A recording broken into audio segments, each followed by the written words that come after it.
Okay, here we are. Brackets on and nicely clearanced. Around a 1/4 inch clearance at any point on the bracket. And it might not be so obvious in the video, but this is a nice angled piece, so I don't think I've compromised the rigidity of the bracket at all.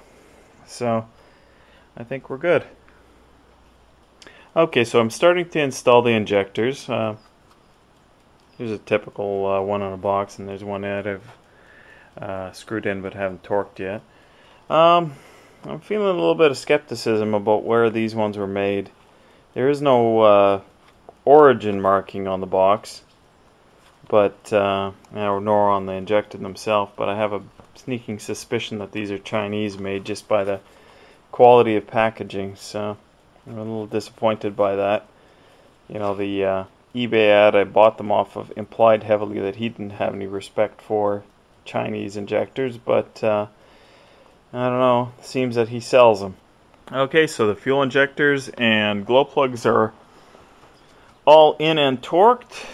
I had a problem with one, with I guess it's what, number 5. That one there was quite tight to get in, and it wasn't the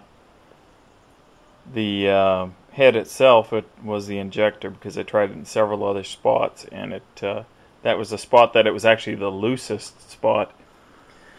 But I put a little bit of anti-seize on it before I put it in, and it seems to have come down to about the same level as the other ones there, you know, in terms of how far down it went and the orientation.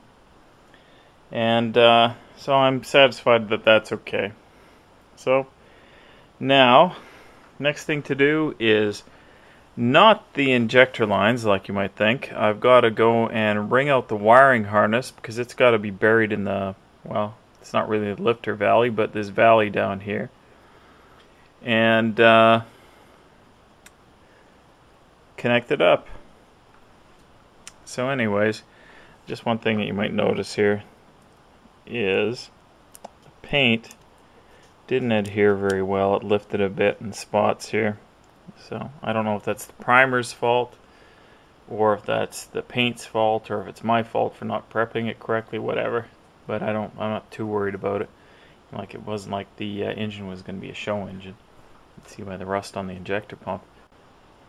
Okay, so I've wrung out the wiring harness that goes on the engine, so that's done. So I guess I can put that on and do some of my fuel lines. Actually, I have to redo the fuel line from the fuel pump to the filter. And then I can finally start putting the injector lines on. Well, I thought I'd show you what 100% humidity does to semi-gloss paint. When they say you only use at 60% or less humidity level, they really mean it.